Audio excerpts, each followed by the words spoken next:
Imagine a flood sweeping through the streets of London. But this isn't water. It's a tidal wave of dark, frothy beer, nearly 15 feet high, crashing through homes and swallowing everything in its path. Sounds like a scene from a bizarre comedy, right? But for the residents of St. Giles Rookery in 1814, this was a terrifying and deadly reality. Today, we're uncorking the strange and tragic tale of the London beer flood.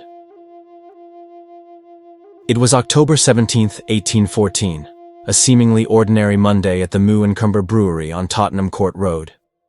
This wasn't just any brewery. It was one of London's largest, famous for its rich, dark porter. Inside, colossal wooden vats, some towering over 20 feet high, held thousands upon thousands of barrels of fermenting beer. One vat in particular, a true behemoth, contained over 135,000 imperial gallons of porter. That's enough to fill an entire swimming pool. For months, this massive vessel had been groaning under the pressure, its giant iron hoops straining to hold back the immense volume of liquid. Around 4:30 in the afternoon, a brewery storehouse clerk named George Crick was going about his duties. He noticed that one of the 700-pound iron rings on the giant vat had slipped. This wasn't entirely unusual. These things happened. He made a note of it and informed his superior, who assured him that no harm would come of it. It was a catastrophic miscalculation. Just an hour later, the vat erupted. The immense pressure caused a violent, explosive failure. The force was so powerful, it blasted a hole in the brewery's back wall and triggered a domino effect, smashing into other vats and releasing their contents as well. Suddenly, a torrent of more than 320,000 imperial gallons of beer, a river of porter, was unleashed. The wave, estimated to be 15 feet high, roared out of the brewery and into the surrounding neighborhood of St. Giles. This wasn't a wealthy, picturesque part of London. St. Giles Rookery was a densely populated slum, a labyrinth of narrow streets, crowded tenements, and subterranean cellars where some of the city's poorest families lived. They had no warning. The wave of beer smashed into their flimsy homes with the force of a battering ram. Walls crumbled, and basements where many people lived and worked filled up in minutes. The scene was one of chaos and disbelief. The powerful current swept people off their feet. The air was thick with the smell of alcohol and the sounds of collapsing buildings and desperate cries for help. 2 houses next to the brewery were completely demolished. In one of them, a wake was being held for a young boy who had died the day before. The mourners, including the boy's mother, Anne Saville, were suddenly engulfed by the flood. Anne and 4 other mourners tragically lost their lives.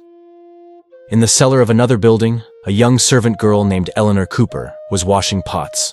She was trapped by the rising tide of beer and drowned. The wave crashed into the nearby Tavistock Arms pub, causing the wall to collapse and trapping the teenage barmaid, Mary Banfield, under the rubble. In total, 8 people, mostly women and children, died that day. They weren't drunkards who drank themselves to death, as some cruel rumors later suggested. They were victims of a bizarre industrial accident, drowned or crushed by the sheer force of the flood. In the immediate aftermath, the scene was surreal.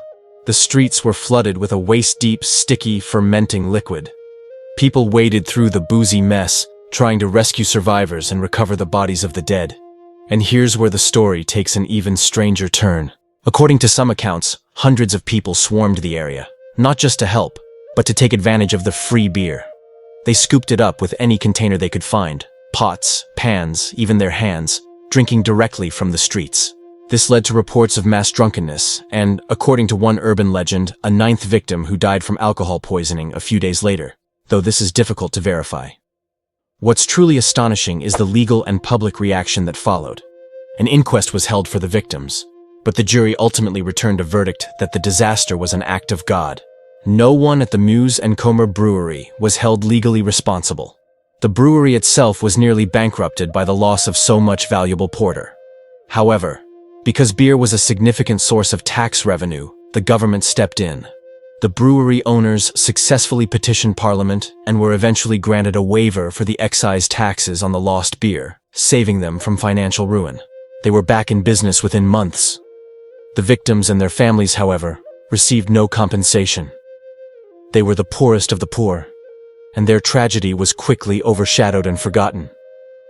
Some families even had to display the bodies of their loved ones in their homes to raise money from onlookers just to pay for a proper burial. It's a stark reminder of the class divide in 19th century London, where the loss of property and tax revenue seemed to matter more than the loss of human life. The St. Giles area remained a slum for decades before finally being cleared and redeveloped. Today, the site of the Meux Brewery is occupied by the Dominion Theatre. There's no grand monument, no public memorial to the 8 people who lost their lives in one of history's most unusual and tragic floods. All that remains is the incredible story, a cautionary tale of industrial might, human error, and a river of beer that brought death and destruction to the streets of London. It's a piece of history that proves truth is often stranger and sometimes more tragic than fiction. Thanks for joining us on this deep dive into the past. What do you think about this bizarre event? Let me know in the comments below. If you found this story as fascinating as I did, please give this video a thumbs up and subscribe for more untold stories from history. チャンネル登録お願いします。